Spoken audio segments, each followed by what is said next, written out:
Hello बच्चों, कैसे हो आप सब। आई होप कि आप सभी अच्छे हो गए। मैं Sangeeta from learn hub, the learning platform, जहां पढ़ सकते हैं math science SST absolutely free at learnhub.com।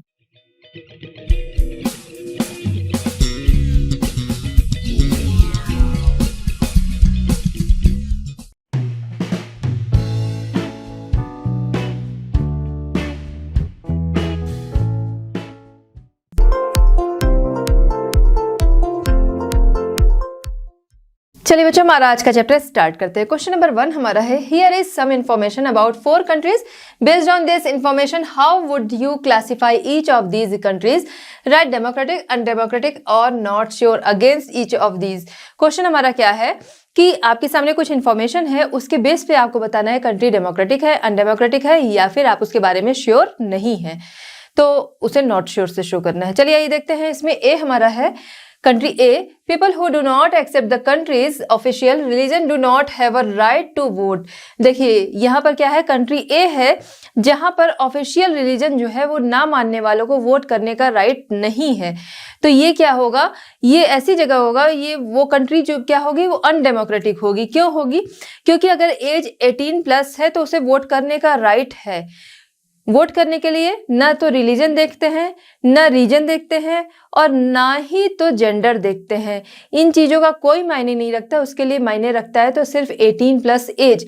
तो अगर 18+ एज है तो उसे वोट करने का राइट है। अगर कहीं पर वोट करने का राइट नहीं मिल रहा है क्योंकि वो पर्सन वहां का ऑफिशियल रिलीजन जो है वो एक्सेप्ट नहीं कर रहा है, तो वो कंट्री क्या होगी, वो होगी अनडेमोक्रेटिक।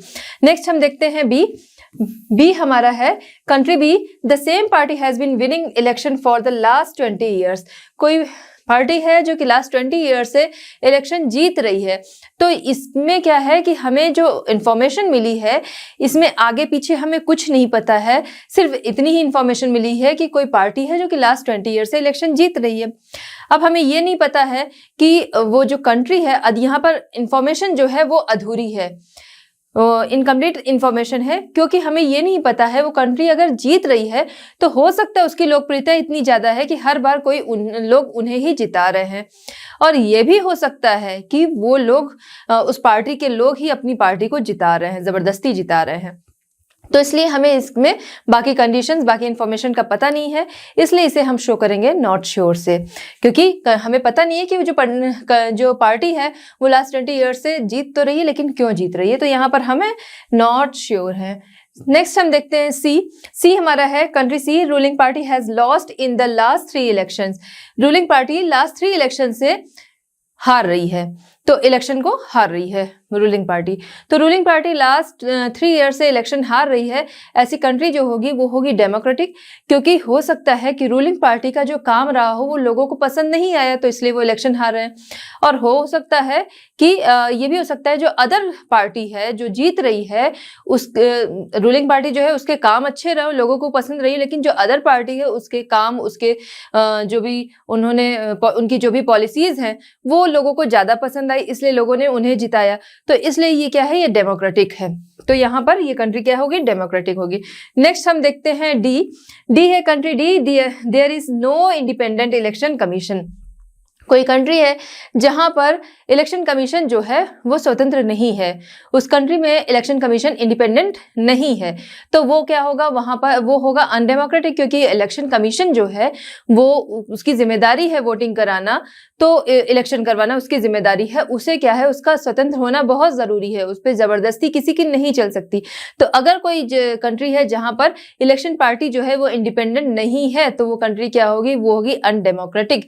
तो हम यहाँ पर शो करेंगे अनडेमोक्रेटिक। चलिए बच्चों देखते हैं क्वेश्चन नंबर 2। क्वेश्चन नंबर 2 हमारा है, here is some information about 4 countries. Based on this information, how would you classify each of these countries? Right, democratic, undemocratic और not sure against each of these। देखिए यहाँ पर क्या कह रहा है, जो हमने फर्स्ट क्वेश्चन में देखा, इंफॉर्मेशन है उसके बेस पे डिसाइड करना है कंट्री डेमोक्रेटिक है, अनडेमोक्रेटिक है, या फिर आप उसके बारे में श्योर नहीं है। जिसके बारे में श्योर नहीं है वहां पर नॉट श्योर से शो करना है। आइए देखते हैं, इसमें ए है हमारा country B, the parliament can not pass a law about the army without the consent of the chief of army. यहाँ पर क्या है, पार्लियामेंट आर्मी के लिए कोई भी लॉ पास नहीं कर सकता है बिना चीफ ऑफ आर्मी के कॉन्सेंट के, चीफ ऑफ आर्मी की मंजूरी के बिना पार्लियामेंट सेना के लिए कोई भी लॉ पास नहीं कर सकता। ये क्या होगा, ये अनडेमोक्रेटिक कंट्री में ही होगा, क्योंकि डेमोक्रेटिक कंट्री जो होगी वहां पर पार्लियामेंट आर्मी के बारे में कोई भी लॉ जो है वो पास कर सकती है। उसके लिए चीफ ऑफ आर्मी से डिस्कशन हो सकता है, उनकी राय ली जा सकती है, लेकिन ये कि उनकी मंजूरी के बिना कोई भी लॉ जो है वो आर्मी के लिए पास नहीं किया जा सकता, वो क्या होगा, वो अनडेमोक्रेटिक कंट्री में ही होगा। तो कंट्री बी जो है वो है अनडेमोक्रेटिक कंट्री। नेक्स्ट हम देखते हैं बी में है country Q, the parliament can not pass a law reducing the powers of the judiciary. यहाँ पर क्या है, पार्लियामेंट जो है वो जुडिशरी की पावर रिड्यूस करने के लिए कोई लॉ नहीं पास कर सकती है। तो पार्लियामेंट जो है वो जुडिशरी के पावर्स को कम भी कर सकती है और ज्यादा भी कर सकती है। तो जिस भी कंट्री में पार्लियामेंट जो है वो जुडिशरी की पावर्स को रिड्यूस नहीं कर सकती है, वो कंट्री क्या होगी, वो होगी अनडेमोक्रेटिक, क्योंकि डेमोक्रेटिक में वो जुडिशरी के जो पार्लियामेंट है, जुडिशरी के जो पावर्स है उसे कम भी कर सकती है और ज्यादा भी कर सकती है। ये हो गई हमारी कंट्री क्यू जो है वो अनडेमोक्रेटिक। नेक्स्ट हम देखते हैं सी है country R, the country's leader can not sign any treaty with another country without taking permission from its neighboring country। यहाँ पर क्या है, कंट्री आर के बारे में बात हो रही है कि वो अदर कंट्री के साथ कोई भी ट्रीटी साइन नहीं कर सकती है बिना नेबर कंट्री की परमिशन के। ये क्या होगा, ये अनडेमोक्रेटिक कंट्री में ही होगा, यानी कि कंट्री आर जो है वो क्या होगी, अनडेमोक्रेटिक होगी। इसका मतलब ये है कि वो अनडेमोक्रेटिक कंट्री है, क्योंकि कंट्री आर पे अगर उसको कोई भी कंट्री के साथ, अदर कंट्री के साथ उसे ट्रीटी करने के लिए नेबर कंट्री की परमिशन की जरूरत है। इसका मतलब है कि कंट्री आर जो है वो नेबर कंट्री के कंट्रोल में है, तो वो वहाँ डेमोक्रेटिक कंट्री वो नहीं होगी, वो होगी अनडेमोक्रेटिक। क्योंकि डेमोक्रेटिक जो कंट्री है, तो भाई बात यही है कि कंट्री मेरी, फैसले मेरे, नेबर कंट्री की जरूरत उसमें नहीं है।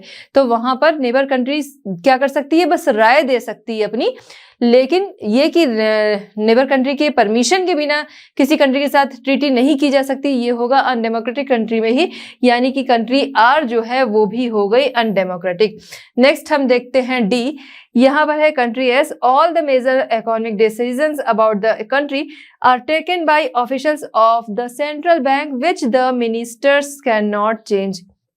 यहाँ पर क्या है कि सभी इकोनॉमिक डिसीजन जो हैं वो सेंट्रल बैंक के ऑफिसर्स लेते हैं, जिन्हें कि मिनिस्टर्स जो है वो चेंज नहीं कर सकते हैं।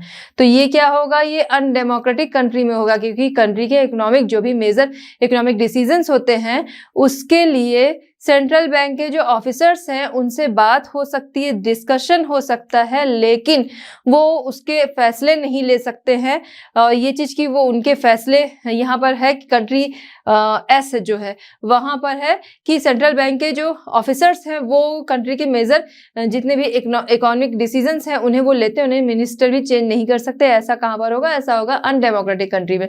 तो ये क्या होगा, ये हो गया अनडेमोक्रेटिक। चलिए बच्चे देखते हैं क्वेश्चन नंबर 3। क्वेश्चन नंबर 3 हमारा है, which of these is not a good argument in favour of democracy, why. यहाँ पर क्या है, कुछ आर्ग्यूज दिए गए हैं, आपको पता करना है कौन सा आर्ग्यू ऐसा है जो कि डेमोक्रेसी के फेवर में नहीं है। ठीक है, आइए देखते हैं। ए है, people feel free and equal in democracy. Democracy में लोग जो हैं वो अपने आप को स्वतंत्र और बराबर समझते हैं, अपने आप को इक्वल एंड फ्री फील करते हैं।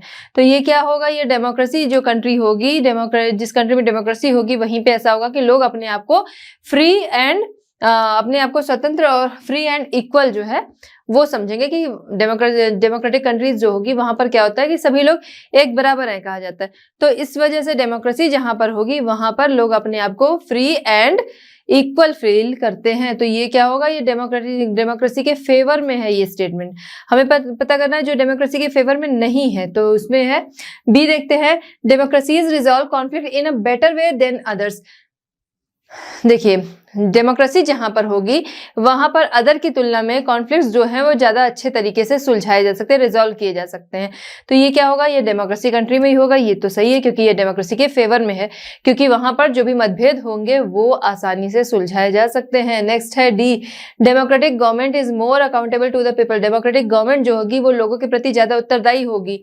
ये क्या है, ये भी डेमोक्रेसी के फेवर में है, क्योंकि गवर्नमेंट को लगेगा कि इन्होंने हमें जिताया है, इन्होंने मुझे जिताया है, तो आगे ये लोग अपना सपोर्ट वापस भी खींच सकते हैं या आगे सपोर्ट ना करें। इसलिए इसलिए डेमोक्रेटिक गवर्नमेंट जो होती है वो लोगों के प्रति ज्यादा उत्तरदायी होती है। नेक्स्ट है डी, ये सी जो है ये भी क्या है, डेमोक्रेसी के फेवर का आर्ग्यूमेंट है। नेक्स्ट हम देखते हैं डी है, democracies are more prosperous than others. Democracy में अदर की तुलना में ज्यादा प्रॉस्पेरस होता है, वहां वो ज्यादा समृद्ध होती है। ये क्या होगा, डेमोक्रेसी के फेवर में नहीं है। क्यों? क्योंकि अगर हम देखें कि डेमोक्रेसी जरूरी नहीं कि डेमोक्रेसी जहां पर है वहां के लोग ज्यादा समृद्ध हों। अगर एग्जाम्पल की बात करें तो सबसे पहले हम इंडिया को ही ले लेते हैं, क्योंकि वहां पर क्या है, लोकतंत्र है, वहां पर डेमोक्रेसी है। लेकिन ऐसा नहीं है कि इंडिया जो है वो वहाँ प्रॉस्पेरिटी जो है वो ज्यादा समृद्ध है, ऐसा नहीं है। अगर हम देखें एग्जांपल के तौर पे, एक तरफ तो इंडिया जिसमें कि डेमोक्रेसी है बट वहां पर प्रॉस्पेरिटी जो है वो ज्यादा नहीं है। वहीं दूसरी तरफ संयुक्त अरब अमीरात जो है वहां पर हम अगर देखते हैं तो वहां पर क्या है, मोनार्की है, वहां पर राजतंत्र है, लेकिन वहां के लोग क्या हैं, ज्यादा प्रॉस्पेरस हैं, वहां के लोग ज्यादा समृद्ध हैं। तो इसलिए ये जो स्टेटमेंट हमारा डी था ये डेमोक्रेसी के फेवर में नहीं था।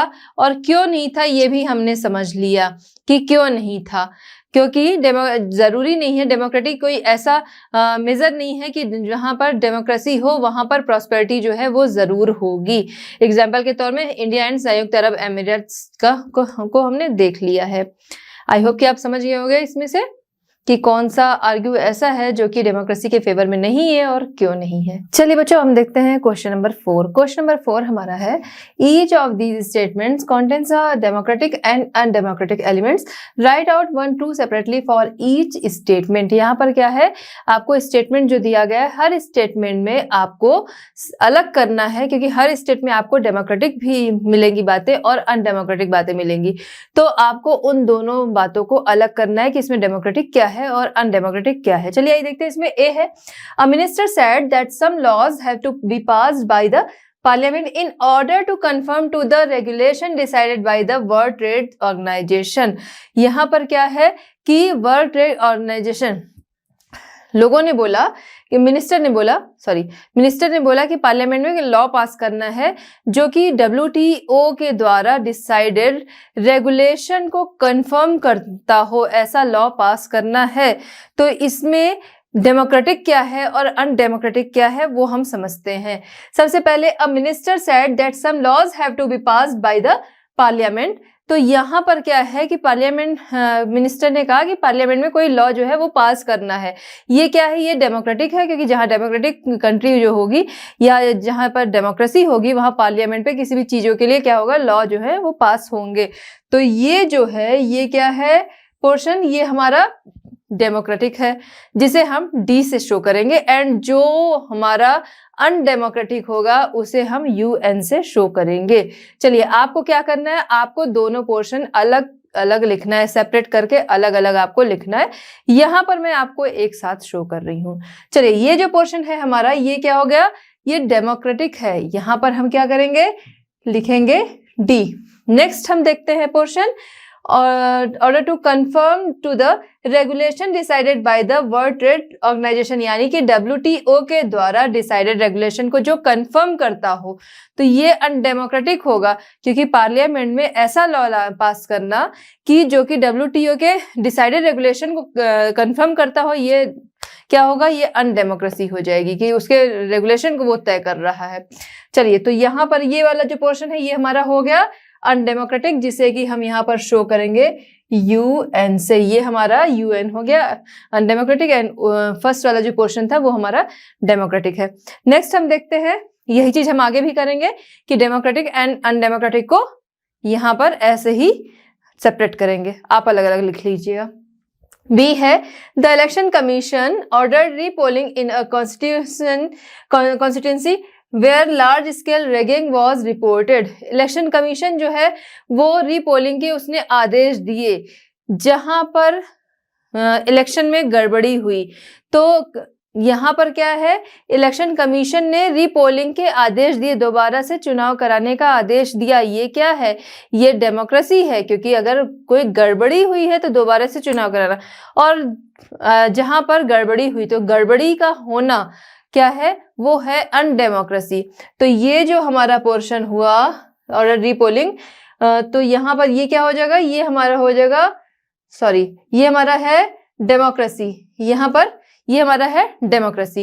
एंड नेक्स्ट पार्ट जो हमारा है where large scale rigging was reported, जहां पर बड़े पैमाने पर धांधली या फिर गड़बड़ी जो है वो पाई गई। तो ये जो वहां पर गड़बड़ी का पाया जाना, लार्ज स्केल पर रैगिंग वाज रिपोर्टेड, वो है हमारा अनडेमोक्रेसी। तो यहाँ पर हम लिख देंगे UN। नेक्स्ट हम देखते हैं सी हमारा है women's representation in parliament has barely reached 10%। This led women's organisation to demand 1/3 seats for women. यहाँ पर क्या है, पार्लियामेंट में वुमेन्स का रिप्रेजेंटेशन जो है वो 10% कभी नहीं पहुंचा। तो ये क्या है, ये अनडेमोक्रेसी है, क्योंकि वुमेन एंड मेन जो है वो पार्लियामेंट में बराबर हैं। और जिसके लिए आगे है हमारा, जिसके लिए वुमेन ऑर्गेनाइजेशन ने 1/3 सीट जो है वो वुमेन के लिए पार्लियामेंट से डिमांड की है, उस 1/3 सीट पार्लियामेंट से उन्होंने मांगी है वुमेन के लिए। तो ये क्या है, ये डेमोक्रेसी है, क्योंकि वहां पर 10% कभी नहीं पहुंचा, तो इसलिए उन्होंने 1/3% वुमेन के लिए डिमांड की है, ये है डेमोक्रेसी। तो ये वाला जो पोर्शन हमारा है, ये पोर्शन हमारा क्या है, अनडेमोक्रेसी, जिसे कि शो करेंगे UN से। अदर पार्ट जो हमारा है this led women's organisation to demand 1/3 seats for women, ये है डेमोक्रेसी, इसे शो करेंगे हम D से। आई होप कि आप समझ में गए होंगे कि इनमें इनको जो सेपरेट करना है, कौन सा डेमोक्रेटिक है और कौन सा अनडेमोक्रेटिक है, और उसे आपको लिखना कैसे है। चलिए बच्चे देखते हैं क्वेश्चन नंबर 5। क्वेश्चन नंबर 5 हमारा है which of this is not a valid reason for arguing that there is a lesser possibilities of famine in a democratic country। यहाँ पर क्या है कि डेमोक्रेटिक कंट्री में लोगों के भूखमरी और अकाल की जो सिचुएशन होती है, पॉसिबिलिटीज उसकी कम होती है। तो इसके लिए इनमें से कौन सा वैलिड रीजन नहीं है। डेमोक्रेटिक कंट्री में हम जानते हैं कि डेमोक्रेटिक कंट्री जो होती है वहां पर अदर लोग भी होते हैं जो कि गवर्नमेंट का ध्यान दिलाएंगे। जहां पर राजतंत्र होगा, जहां पर मोनार्की होगी, तो वहां पर शासन जो है वो ऐसे ही चलेगा, उस पर कोई अंकुश नहीं होगा, निरंकुश तरीके से। लेकिन जहां पर डेमोक्रेसी है वहां पर अपोजिशन पार्टी का भी डर होगा, और जो पब्लिक होगी, क्योंकि पब्लिक वोट करती है तो उस वजह से भी। तो यहाँ पर क्या है, आपके सामने कुछ रीजन है, इनमें से बताना है कौन सा रीजन इनमें से वैलिड नहीं है इस आर्ग्यू के लिए कि डेमोक्रेटिक कंट्री जो होती है वहां पर भूखमरी की पॉसिबिलिटीज जो है वो कम होती है। चलिए आइए देखते हैं। ए है इसमें opposition parties can draw attention to hunger and starvation. Hunger and starvation की तरह अपोजिशन पार्टी जो है वो गवर्नमेंट का ध्यान दिलाती है। ये क्या है, ये एक वैलिड रीजन है, क्योंकि ऐसा होता है कि वो अपोजिशन पार्टी जो है वो उनका गवर्नमेंट का ध्यान दिलाती है इस तरफ, जिसकी वजह से इसकी पॉसिबिलिटीज जो होती है फैमिन की वो कम होती है। नेक्स्ट है B, free press can report suffering from famine in different parts of the country. जो फ्री प्रेस जो होगा, स्वतंत्र अखबार जो होगा, प्रेस होगा, वो क्या करेगा, गवर्नमेंट का वो कंट्री के अलग अलग पार्ट से फैमिन एंड स्टारवेशन की जो भी हंगर एंड फैमिन के लिए जो भी रिपोर्ट्स होगी वो बनाएगा, जिससे कि वो आगे दिखाए तो उस लोगों के अंदर जागरूकता हो और वहां पर इसकी पॉसिबिलिटीज जो है वो कम हो। तो ये भी क्या है, ये फेवर में है। नेक्स्ट हम आते हैं C, government fears its defeat in the next elections. Government को डर होता है नेक्स्ट इलेक्शन में हारने का। तो ये क्या है, ये भी फेवर में है, क्योंकि गवर्नमेंट को ये डर होता है कि हो सकता है अगर मैंने ध्यान नहीं दिया, हमने ध्यान नहीं दिया, तो पब्लिक जो है आगे सपोर्ट नहीं करेगी, हमें वोट नहीं देगी। तो गवर्नमेंट को इसका भी डर होता है, इसलिए गवर्नमेंट जो होती है वो लोगों का ध्यान रखती है। तो वहां पर भी फैमिन की पॉसिबिलिटीज जो होती है वो कम हो जाती है। ये क्या हुआ, वैलिड रीजन। नेक्स्ट हम देखते हैं डी। डी हमारा है people are free to believe in the practice any religion. लोग जो हैं किसी भी रिलीजन के किसी भी तर्क को मानने के लिए, किसी भी आचरण को मानने के लिए स्वतंत्र होते हैं। ठीक है, तो ये क्या है, ये वाला जो है लास्ट वाला, ये इस आर्ग्यू के लिए वैलिड रीजन नहीं है। क्यों? क्योंकि लोग किसी भी तर्क को माने, उस पर कोई आचरण करे, इसका फैमिन के कम होने की पॉसिबिलिटी से कोई लेना देना नहीं है। क्योंकि किसी भी तर्क को मानते हैं, उस पे आचरण करते हैं, तो कोई भी तर्क या आचरण जो है वो भूखमरी को कम नहीं कर सकता है, इसलिए ये एक वैलिड रीजन नहीं है। आइए देखते हैं, famine starvation does not have any effect on accepting any arguments of the people or not, so there is no relation between this statement and famine in a democracy। तो ये जो statement है, argue जो है उसका और इस statement का, इस आर्ग्यू और स्टेटमेंट का कोई कनेक्शन नहीं है, इसलिए उसके फेवर का नहीं है। चलिए बच्चे देखते हैं क्वेश्चन नंबर 6। क्वेश्चन नंबर 6 हमारा है, there are 40 villages in a district where the government has made no provision for drinking water. These villagers met and considered many methods of forcing the government to respond to their need, which of these is not a democratic method. देखिए यहाँ पर क्या है, 40 villages हैं जहां पर government की तरफ से ड्रिंकिंग वाटर के लिए कोई प्रोविजन नहीं है, जिसके लिए गांव के जो लोग हैं वो मीटिंग करते हैं और कुछ मेथड्स पे विचार करते हैं, कुछ बातों पर विचार करते हैं, कुछ तरीकों पर विचार करते हैं, जिससे कि गवर्नमेंट को वो फोर्स कर सके ड्रिंकिंग वाटर अवेलेबल कराने के लिए। अब इनमें से कौन सा मेथड ऐसा है जो कि डेमोक्रेटिक नहीं है? चलिए आइए देखते हैं। ए है filing a case in the courts claiming that water is part of the rights to life. यहाँ पर क्या है कि कोर्ट में केस फाइल करना, क्योंकि ड्रिंकिंग वाटर जो है वो लाइफ का एक पार्ट है, अगर वो उनको नहीं मिल रहा है तो उसके लिए कोर्ट में केस फाइल करना, ये क्या है, ये डेमोक्रेटिक मेथड है। क्योंकि जो चीजें नहीं है, जो हमारा राइट है वो नहीं मिल रहा है हमें, तो उसके लिए केस फाइल करना गलत नहीं है, ये एक डेमोक्रेटिक मेथड है। नेक्स्ट है बी। बी हमारा है boycott the next elections to give a message to all parties. Next election में बायकॉट करना, नेक्स्ट इलेक्शन का बायकॉट करना, जिससे कि सभी पार्टियों को एक मैसेज मिल सके। तो ये क्या है, ये भी डेमोक्रेटिक मेथड है। क्योंकि अगर नेक्स्ट इलेक्शन का बायकॉट करेंगे तो जो रूलिंग पार्टी है एंड अदर पार्टी है, सभी को एक डर हो जाएगा कि आगे लोग उन्हें वोट नहीं करेंगे, आगे इलेक्शन का लोग बहिष्कार करेंगे, लोग वोट नहीं करेंगे। तो ये क्या है, ये भी एक डेमोक्रेटिक मेथड है कि इस तरीके से भी कह सकते हैं कि लोगों को पटरी पर लाया जा सकता है कि इलेक्शन का बायकॉट किया, जिससे कि लोगों में एक डर रहेगा कि आगे उन्हें सपोर्ट नहीं मिलेगा, तो इंतजाम करने की वो कोशिश करेंगे। नेक्स्ट है C, organising public meeting against the government's policies. Government की पॉलिसीज जो है उसके अगेंस्ट पब्लिक मीटिंग ऑर्गेनाइज करना। तो ये क्या है, ये भी डेमोक्रेटिक मेथड है। क्योंकि जिन लोगों को प्रॉब्लम है, जिन लोगों को वाटर नहीं मिल रहा है, वहां के लोग मीटिंग करें और गवर्नमेंट के अगेंस्ट, गवर्नमेंट की पॉलिसीज जो हैं उनके अगेंस्ट वो मीटिंग करें, तो आगे फिर फैसला लिया जाए कि आगे क्या करना है क्या नहीं करना है। लोग ऐसा करते हैं, तो ये क्या है, ये भी एक डेमोक्रेटिक मेथड है। नेक्स्ट हम देखते हैं डी। डी हमारा क्या है, paying money to government officials to get water. Government officers जो हैं उन्हें पानी के लिए पे करना, पे क्या करना, वो हुआ कि पानी ड्रिंकिंग वाटर लेने के लिए उन्हें रिश्वत देना। ये क्या है, ये डेमोक्रेटिक मेथड नहीं है। क्यों? क्योंकि पानी की अगर आपके यहाँ व्यवस्था हो जा रही है, किसी के भी यहाँ ड्रिंकिंग वाटर की व्यवस्था हो जा रही है, उसके लिए जो बिल आता है वो पे करना तो ठीक है, लेकिन उसके इंतजाम के लिए रिश्वत देना ये डेमोक्रेटिक मेथड नहीं है।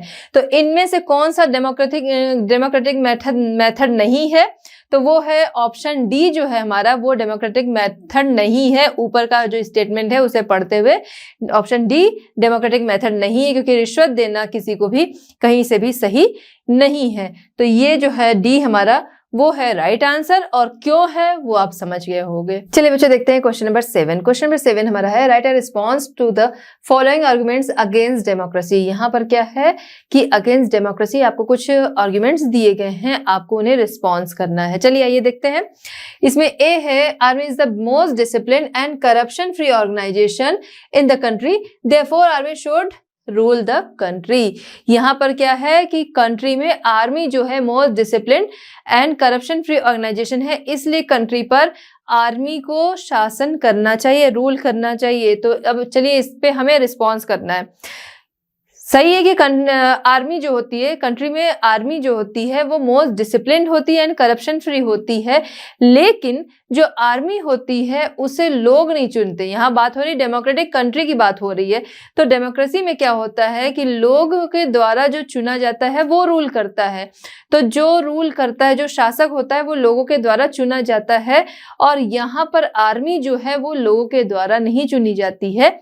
इसलिए आर्मी हम कह सकते हैं कि army most discipline and corruption free organisation है, लेकिन वो रूल नहीं कर सकती क्योंकि वो लोगों के द्वारा चुनी हुई नहीं है।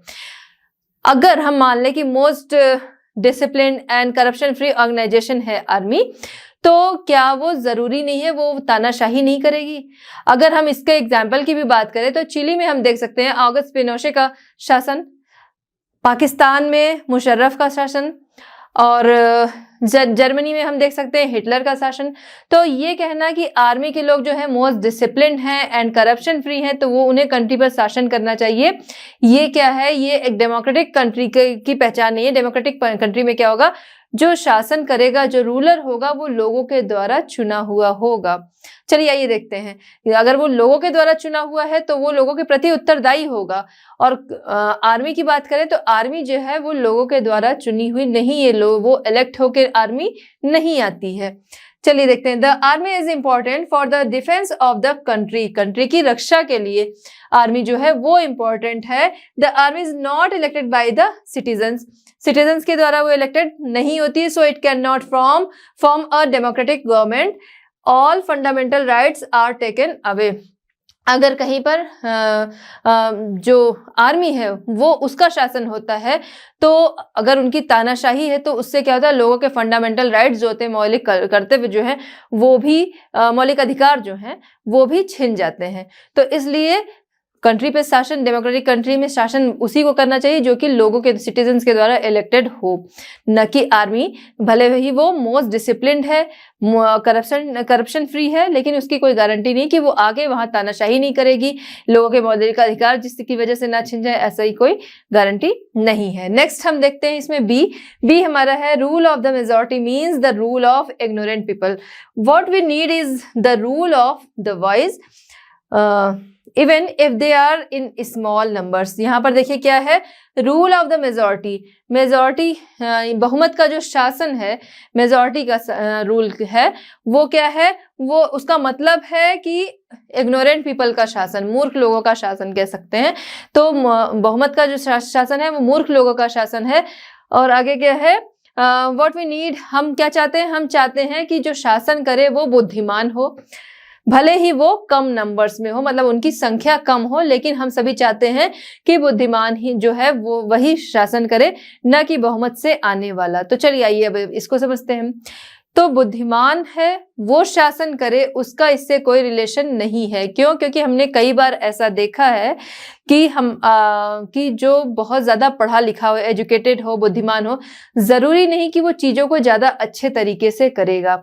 अदर पर्सन जो है, जो आपको सिंपल सा दिखेगा, जो इलेक्टेड होके आ रहा है, लोगों के द्वारा चुना जा रहा है, तो वो उससे ज्यादा काबिल हो सकता है।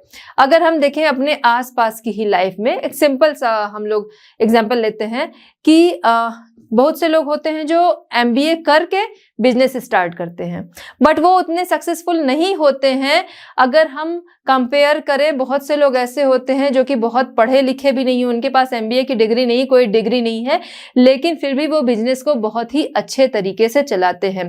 पहले के टाइम में हमने देखा और आज के टाइम में भी देख रहे हैं कि ऐसा है। बहुत से ऐसे लोग हैं जिनके पास कोई डिग्री नहीं है, बट वो बिजनेस को बहुत अच्छे से चला रहे हैं। बहुत से लोग हैं जिन्होंने बहुत अच्छी अच्छी जगहों से बिजनेस की MBA की डिग्री ली हो, मगर वो बिजनेस को अच्छी तरह से नहीं चला रहे हैं।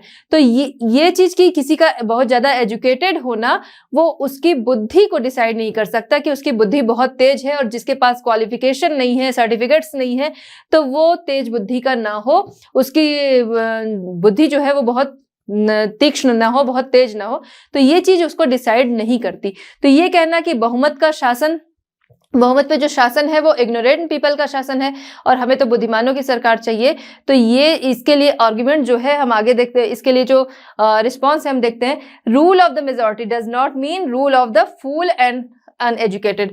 मेजॉरिटी का जो रूल है उसका ये मतलब नहीं है कि वो मूर्खों और अशिक्षित लोगों का शासन है, फूल एंड एजुकेटेड लोगों का शासन है, उसका ये मतलब नहीं है मेजॉरिटी में रूल करने का। The people who run the government know the law and order. जो गवर्नमेंट चलाता है उसे लॉ एंड ऑर्डर जो होते हैं वो पता होते हैं। जरूरी नहीं कि वो उसके लिए डिग्री की जरूरत है, उसके लिए उन लॉज एंड ऑर्डर्स को जानना जरूरी है। Everyone wants an educated and smart person, but it is not necessary that educated have a sharp intellect. सभी चाहते हैं कि स्मार्ट एंड एजुकेटेड पर्सन हो, लेकिन जरूरी नहीं कि स्मार्ट एंड एजुकेटेड जो पर्सन है उसकी बुद्धि बहुत ज्यादा तीक्ष्ण हो, बहुत ही तेज हो। आई होप कि आप समझ गए होंगे कि इस पे जो रेस्पॉन्स है वो कैसे देना है। चलिए बच्चों, हम देखते हैं क्वेश्चन नंबर 7 का सी। इसमें है, if we want religious leaders to guide us in spiritual matters, why not invite them to guide us in politics as well. The country should be ruled by religious leaders. यहाँ पर क्या है कि अगर हम spiritual matter में religious leaders की guidance चाहते हैं तो हम उन्हें पॉलिटिक्स में क्यों गाइडेंस के लिए क्यों नहीं इनवाइट करते। कंट्री पर रिलीजियस लीडर्स का शासन होना चाहिए, कंट्री रिलीजियस लीडर्स के द्वारा शासित रूल्ड होनी चाहिए। तो चलिए अब हम इस पे बात करते हैं। तो सबसे पहले हम ये ध्यान में रखते हैं कि रिलीजियस मैटर्स जो हैं या स्पिरिचुअल मैटर्स जो हैं वो और पॉलिटिक्स दोनों ही अलग अलग चीज हैं। स्पिरिचुअल मैटर में जो धार्मिक गुरु हैं वो हेल्प कर सकते हैं, लेकिन लेकिन पॉलिटिक्स जो है वो कंट्री का बहुत ही इम्पोर्टेंट पार्ट है। क्योंकि कंट्री जो है उसी के द्वारा चलती है। कोई भी कंट्री की प्रोग्रेस क्या है, वहां की पॉलिटिक्स के द्वारा चलती है, कह सकते हैं। तो पॉलिटिक्स एंड स्पिरिचुअल मैटर जो है दोनों ही अलग अलग हैं। Religion and politics are different things. Religion can guide in religious matters but politics which is an important part of a country. अगर किसी भी कंट्री में धार्मिक गुरु का शासन होता है तो वहां पर संभावना है कि वो उस चीज को बहुत अच्छी तरीके से ना संभाल पाए। क्यों? क्योंकि कंट्री में बहुत सारे धर्मों को मानने वाले लोग हैं, बहुत सारे रिलीजन को मानने वाले लोग हैं। कई बार ऐसा हो सकता है कि वो प्रेफर करे अपने रिलीजन को, तो इसलिए कंट्री की जो पॉलिटिक्स होती है उसमें उसमें रिलीजियस लीडर जो है, धार्मिक गुरु हैं, उनका शामिल होना सही नहीं है। उनको स्पिरिचुअल मैटर जो है उसमें गाइडेंस के लिए उनकी हेल्प ली जा सकती है, बस रिलीजन। बट जो पॉलिटिक्स है वो पॉलिटिक्स से जुड़े हुए लोगों को ही देखनी चाहिए और कंट्री पे शासन भी जो है वो उन्हीं का होना चाहिए। आगे हम देखते हैं, the chance of them being the right guide are very less. सही तरीके से गाइड करने के चांस इसके बहुत कम है कि वो सही तरीके से गाइड कर सकेगा। क्यों? क्योंकि बहुत सारे धर्मों को मानने वाले लोग हैं, जो उनके फैसले होंगे, जो उनके डिसीजंस होंगे, जो उनकी सोच होगी, हो सकता है वो उनके रिलीजन के प्रति ज्यादा सही हो, वो झुकाव जो है उनके धर्म को मानने वाले लोगों के प्रति ज्यादा हो। तो इसलिए रिलीजियस लीडर्स जो हैं उन्हें कंट्री पर रूल करना चाहिए। ये जो है ये क्या है, ये गलत है। चलिए बच्चों देखते हैं क्वेश्चन नंबर 8। क्वेश्चन नंबर 8 हमारा है, are the following statements in keeping with democracy as a value why. यहाँ पर स्टेटमेंट्स हैं, डेमोक्रेसी की वैल्यू रखते हुए आपको बताना है क्यों। चलिए समझते हैं। Father to daughter, I don't want to hear your opinion about your marriage. In our family children marry where the parents tell them to. यहाँ पर फादर अपनी डॉटर से कह रहा है कि तुम्हारी मैरिज के बारे में मैं तुम्हारे ओपिनियन नहीं सुनना चाहता हूँ, क्योंकि हमारी फैमिली में बच्चे वहीं शादी करते हैं जहां पेरेंट्स कहते हैं। तो यहाँ पर क्या है, यहाँ अनडेमोक्रेसी हुई। क्योंकि वो फोर्स कर रहा है, वो डॉटर के जो ओपिनियन है वो नहीं सुनना चाह रहा है। यहाँ पर क्या है, जो गर्ल है, जो डॉटर है, उसकी जिससे शादी होगी, जो उसका हस्बैंड होगा, उसके साथ लाइफ स्पेंड किसे करनी है, उस डॉटर को ही करनी है। इसलिए डॉटर का ओपिनियन जो है वो बहुत ही जरूरी है। इसमें यह भी हो सकता है कि पेरेंट्स जो हैं वो गलत हो, ये भी हो सकता है कि डॉटर गलत हो, इसलिए ओपिनियन दोनों को रखने का अधिकार है। उसके बाद डिसीजन मिलके लेना वो सही है। बट ये कहना कि मैं तुम्हारा ओपिनियन नहीं सुनना चाहता हूँ, हमारी फैमिली में बच्चे वहीं पे शादी करते हैं जहां पेरेंट्स कहते हैं, ये अनडेमोक्रेसी हो जाएगी। Democracy undemocratic because it is the girl who has spent life with the husband, so the daughter should have the rights to express her opinion। क्योंकि लाइफ उसे अपनी स्पेंड करनी है, इसलिए अपने ओपिनियन रखने का उस डॉटर को अधिकार है।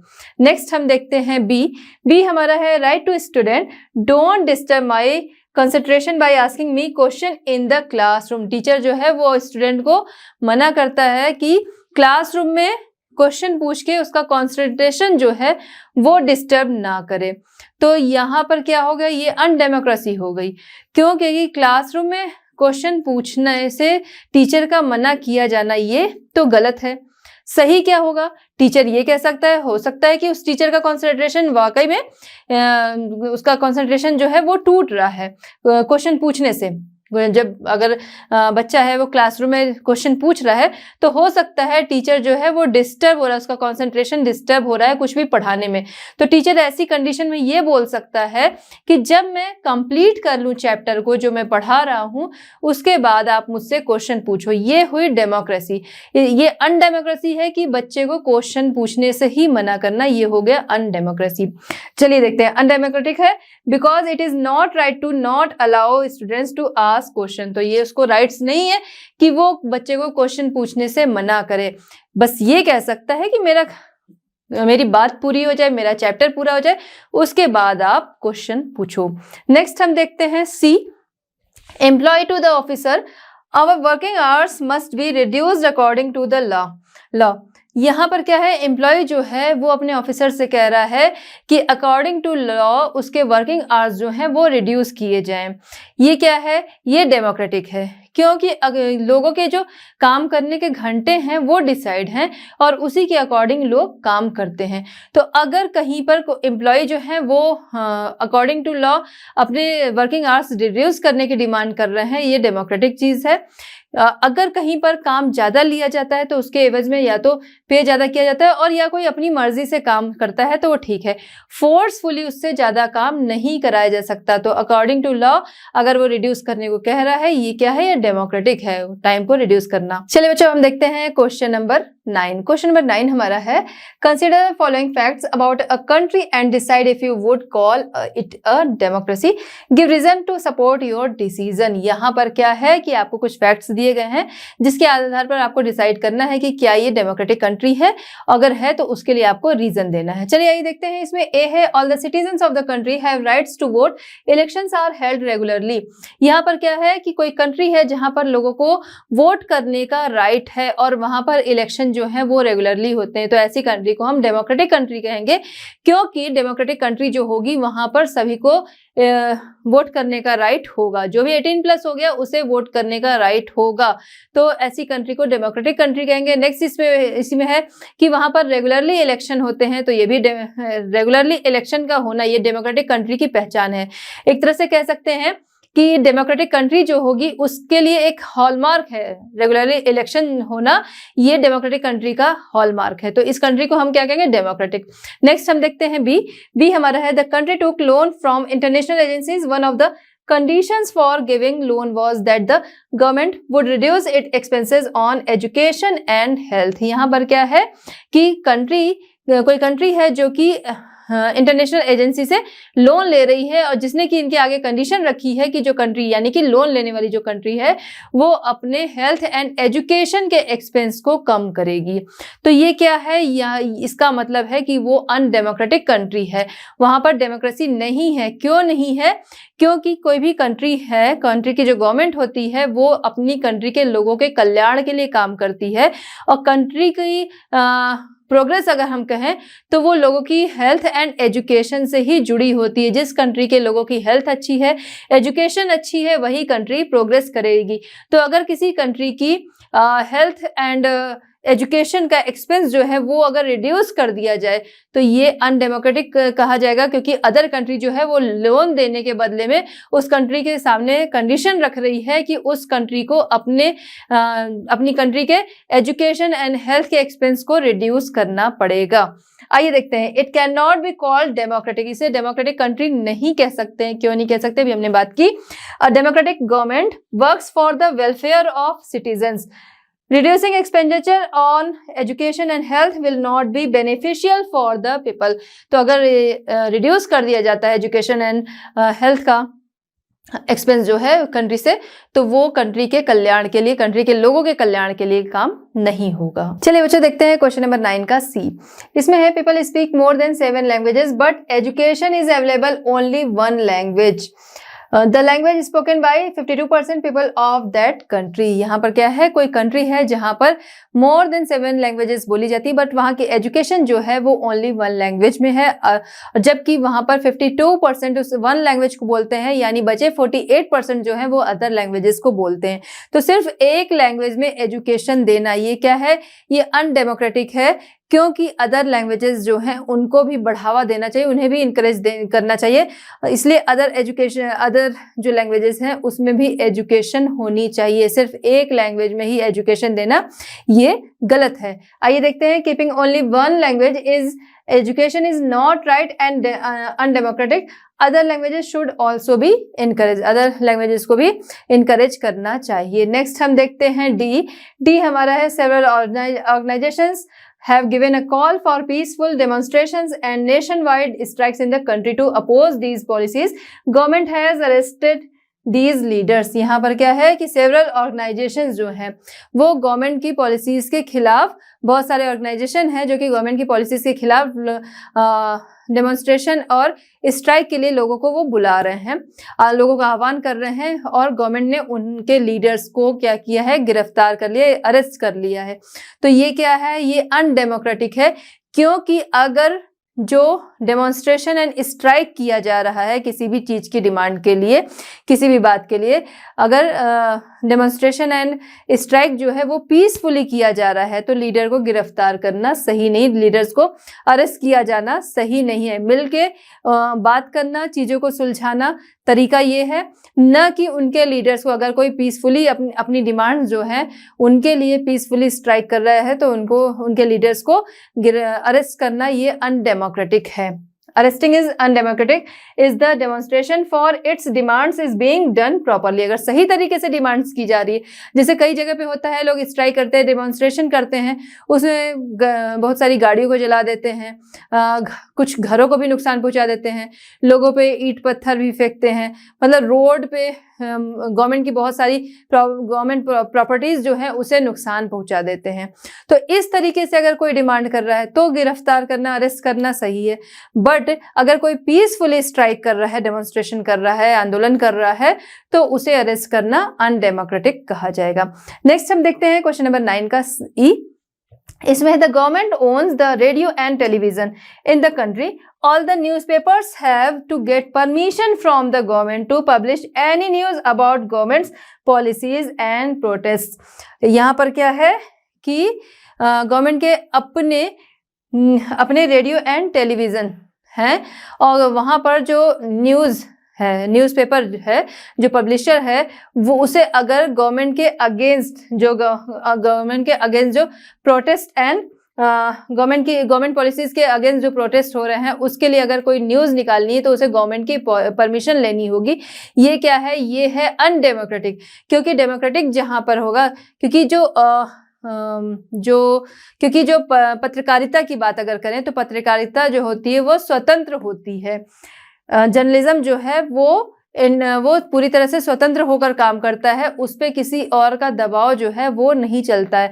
अगर किसी ने कोई गलत न्यूज़ दी तो उसके बारे में एक्शन लिया जा सकता है। लेकिन अगर कोई न्यूज़ दे रहा है तो जर्नलिज्म क्या है, वो फ्री होकर काम करता है, स्वतंत्र रूप से काम करता है। उसे कोई भी कोई गवर्नमेंट है, उसकी कोई पॉलिसीज हैं या उसके खिलाफ जो प्रोटेस्ट हो रहे हैं, उसकी न्यूज़ निकालने के लिए, उसकी न्यूज़ पब्लिश करने के लिए गवर्नमेंट की परमिशन की ज़रूरत नहीं है। अगर कहीं पे ऐसा है यानी कि कंट्री अनडेमोक्रेटिक है। आइए देखते हैं, journalism is free to publish news, it has to take permission to publish the news of protest, then it is undemocratic. अगर उसे प्रोटेस्ट की और फिर गवर्नमेंट पॉलिसीज जो हैं उनकी अगर न्यूज़ पब्लिश करनी है, उसके लिए उन्हें परमिशन लेनी पड़ी, यानी ये क्या है, अनडेमोक्रेटिक कंट्री है। चलिए बच्चों, हम देखते हैं क्वेश्चन नंबर 10। क्वेश्चन नंबर 10 हमारा है, इन 2004 a report publish in USA pointed to the increasing inequalities in the country. Inequalities in income reflected in the participation of people in democracy. It also shaped their abilities to influence the decisions taken by the government. The report highlighted that, यहाँ पर क्या है, 2004 USA की एक report है जिसमें कि inequality जो है वो बढ़ रही है। किसके बारे में? जो इनइक्वालिटी है वो इनकम में बढ़ रही है, मतलब किसी की ज्यादा होगी, किसी में कम होगी। तो इनइक्वालिटी जो है वो बढ़ रही है, जिसका सीधा असर पड़ता है गवर्नमेंट के abilities, shaped their abilities to influence the decision. Government के डिसीजन और उनकी एबिलिटीज, जो उनके गवर्नमेंट के जो डिसीजंस होंगे, जो उनकी क्षमता होगी, उस पे उसका सीधा असर पड़ता है। आगे हम क्या है देखते हैं, द रिपोर्ट हाईलाइटेड दैट, वो रिपोर्ट आपके आगे है। चलिए अब इसमें करना क्या होगा वो हम समझेंगे। पहले हम कुछ पॉइंट्स में है चीजें, उनको डिफाइन करते चलते हैं, फिर देखते हैं इस क्वेश्चन में करना क्या है। If an average black family earns $100, then the income of average white family is $162. A white family has 12 times more wealth than the average black family.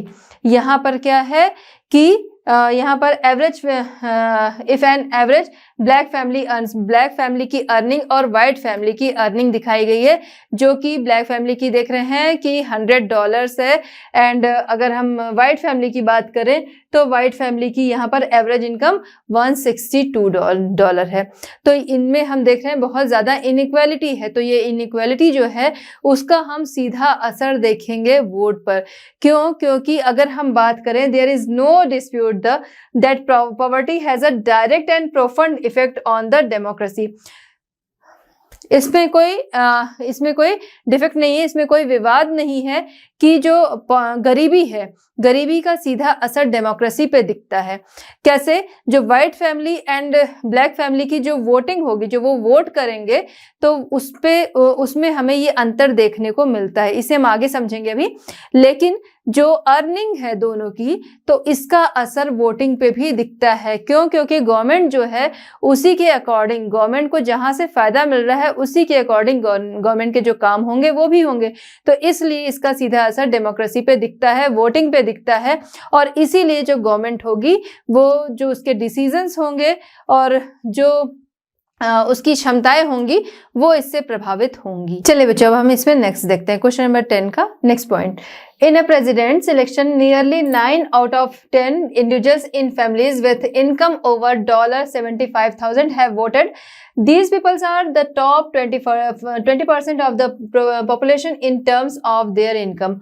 On the other hand, only 5 people out of 10 from families with income less than $15,000 have voted.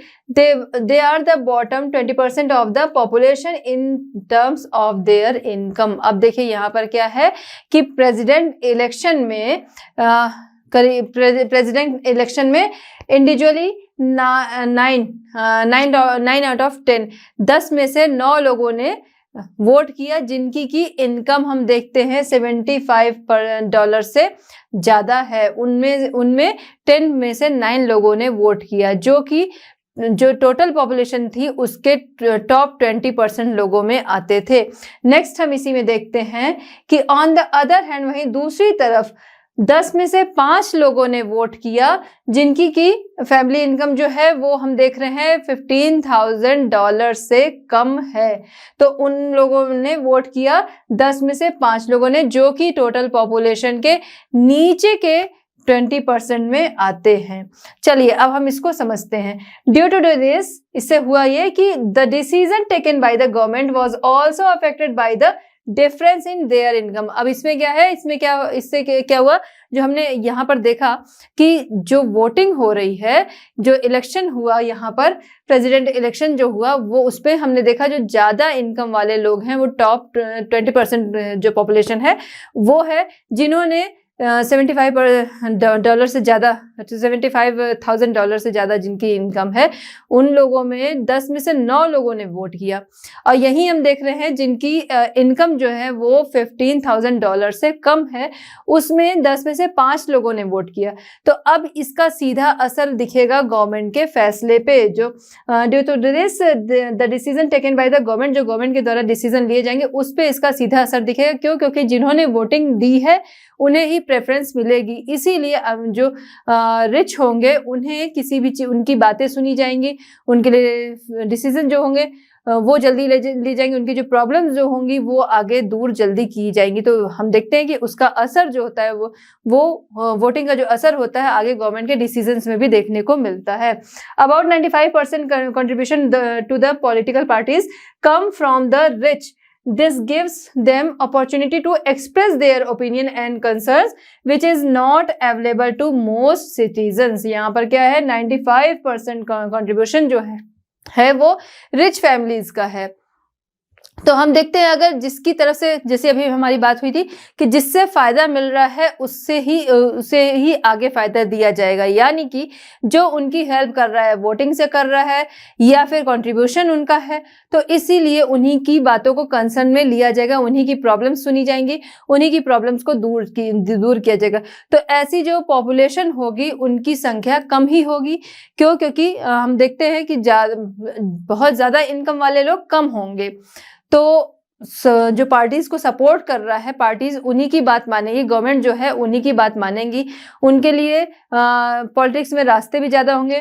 वो जो अमीर लोग होंगे वही लोग ज्यादा interest भी लेंगे पॉलिटिक्स में, क्योंकि जो गरीब है वो तो अपने इंतजाम करने में ही लगा रहेगा और उसके अलावा उसको दिखेगा कि हमारी बातों की पहुंच नहीं है, हमारी बातें नहीं सुनी जा रही हैं।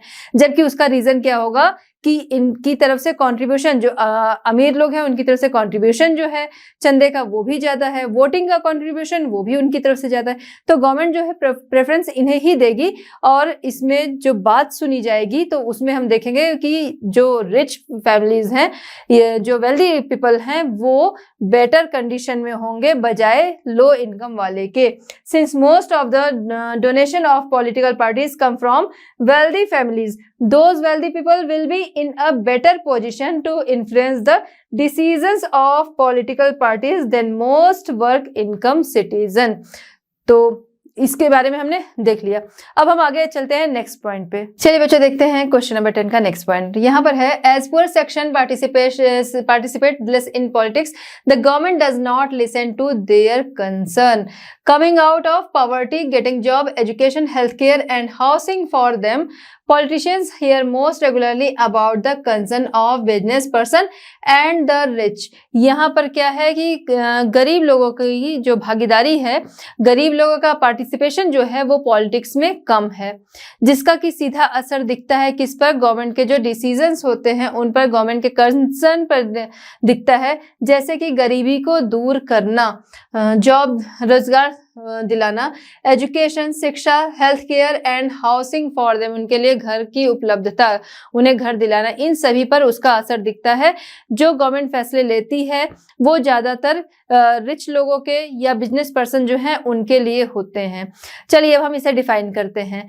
जब हम देखते हैं कि जो गरीब पर्सन है या जिनकी कह सकते हैं इनकम, जैसे अभी इनकम की बात हो रही थी, तो जो गरीब है या जिनकी इनकम बहुत कम है तो वो क्या करते हैं, वो वोटिंग में भी पार्टिसिपेट नहीं करते हैं और कंट्रीब्यूशन भी नहीं कर रहे हैं, जिसका सीधा असर हमें दिखता है गवर्नमेंट के फैसले पर। गवर्नमेंट की जो पॉलिसीज होती हैं उन पर इसका असर दिखता है कि ये जो रिच लोग हैं उनकी कंडीशन जो होती है वो बेटर होती है पुअर लोगों की अपेक्षा। अगर हम देखेंगे, कंपेयर करेंगे तो रिच लोगों की कंडीशन जो है वो ज्यादा बेटर होगी। अब क्या है कि जो गरीबों की जो पार्टिसिपेशन है, कंट्रीब्यूशन वोटिंग इन जगहों पे तो कम है, उसके अलावा पॉलिटिक्स में भी गरीबों का पार्टिसिपेशन जो है वो कम है। तो अगर पॉलिटिक्स में कोई गरीब नहीं है या कम है तो उसकी आवाज उतनी नहीं सुनी जाएगी। क्यों? क्योंकि मेजॉरिटी जो होती है उसी की बातें सुनी जाती हैं। ऐसा हम देखते आए हैं, हर फील्ड में ऐसा होता है, मेजॉरिटी जिसकी ये बातें उसकी सुनी जा रही। तो अगर पॉलिटिक्स में रिच लोग ज्यादा हैं तो रिच लोगों की ही बात वहां पर सुनी जा रही है, क्योंकि उनसे उन्हें फायदे भी मिल रहे हैं। और जो पुअर है उनका पार्टिसिपेशन ही पॉलिटिक्स में नहीं है, तो जो उनके लिए बातें उठाने वाली बात है कि उनकी डिमांड्स जो है रखने वाली बात है, तो कोई पॉलिटिशियन जो है अगर पॉलिटिशियन कम है किसी पार्टी में या फिर किसी भी कंट्री में, जो पुअर लोगों की पॉलिटिक्स है अगर कम है तो क्या होगा, उनकी बातें भी कम सुनी जाएंगी, जिसका सीधा असर हम देखते हैं अदर जो फैसले होते हैं उनके। Politicians here most regularly about the concern of business person and the rich. यही वजह है कि पॉलिटिशियन जो होते हैं वो कंसर्न लेते हैं किसको, रिच एंड बिजनेस पर्सन को, उनकी बातों को वो सुनते हैं, उनकी प्रॉब्लम्स को सुनते हैं। अब क्या हुआ कि हमने यहाँ पर इस क्वेश्चन में 4 पॉइंट्स थे, हमने सारे को डिफाइन कर लिए। आगे क्या करना है, इसमें डिफाइन नहीं करना था लेकिन हमने यहाँ पर डिफाइन कर लिए। अब हम देखते हैं इसमें करना क्या था।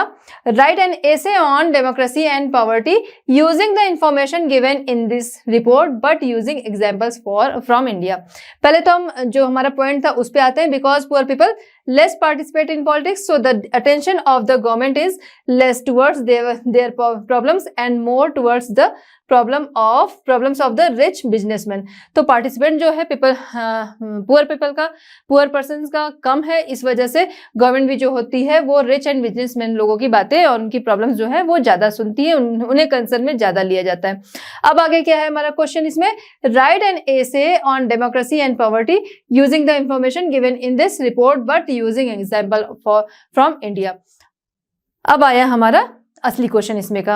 यहाँ पर आपको कुछ इन्फॉर्मेशन दी हुई थी, अब इसी इन्फॉर्मेशन को लेते हुए इंडिया के बारे में ऐसे लिखना है, जिसमें कि इन्हीं पॉइंट्स को ध्यान रखते हुए इंडिया के बारे में लिखना है। तो यहाँ पर मैंने सारी चीजें डिफाइन कर दी, वही चीज इंडिया में भी चलेंगी कि जो पुअर पीपल हैं जिनकी इनकम कम है उनकी पॉलिटिक्स में इंटरेस्ट भी कम है, वोटिंग कम कर रहे हैं, कंट्रीब्यूशन जो है जो चंदा इकट्ठा हो रहा है उसमें भी उनका कंट्रीब्यूशन कम है।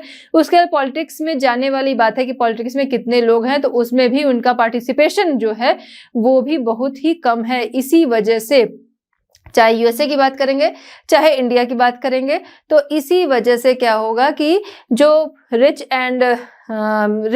पीपल जो जिनकी इनकम ज़्यादा है वो लोग हुए, बिजनेसमैन हुए, तो उनकी बातें ज़्यादा सुनी जाएंगी, उनकी प्रॉब्लम पे ज़्यादा कंसर्न किया जाएगा, उनकी प्रॉब्लम को ज़्यादा कंसर्न में लिया जाएगा, उनको ज़्यादा जल्दी उनकी प्रॉब्लम्स जो हैं वो भी सॉल्व की जाएंगी, बजाय जो पुअर लोग हैं, क्योंकि उनका पार्टिसिपेशन जो है वो कम है। आइए देखते हैं अब हमारा ऐसे है, जो ऐसे है वो आप इन्हीं चीज़ों को मैंने डिफाइन कर दिया है, इसी तरीके से लिखना है। उसके बारे में कुछ मैं यहाँ पर भी बात बता दे रही हूँ, आप इसको अपने से लिख लीजिएगा सही तरीके से। Like America, various political parties in India also pay more attention to the problems of the rich people. तो ऐसा ही अमेरिका में होता है इस रिपोर्ट के अकॉर्डिंग, और ऐसा ही इंडिया में होता है कि रिच पीपल जो है उन्हें ज्यादा कंसर्न में लिया जाता है।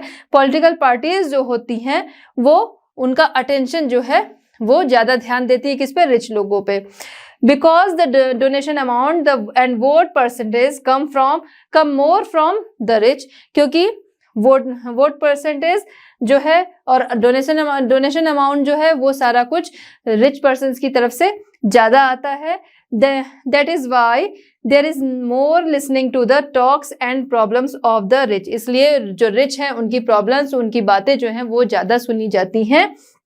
In views of the indifference of the people of the poor towards himself, he takes less participation in politics।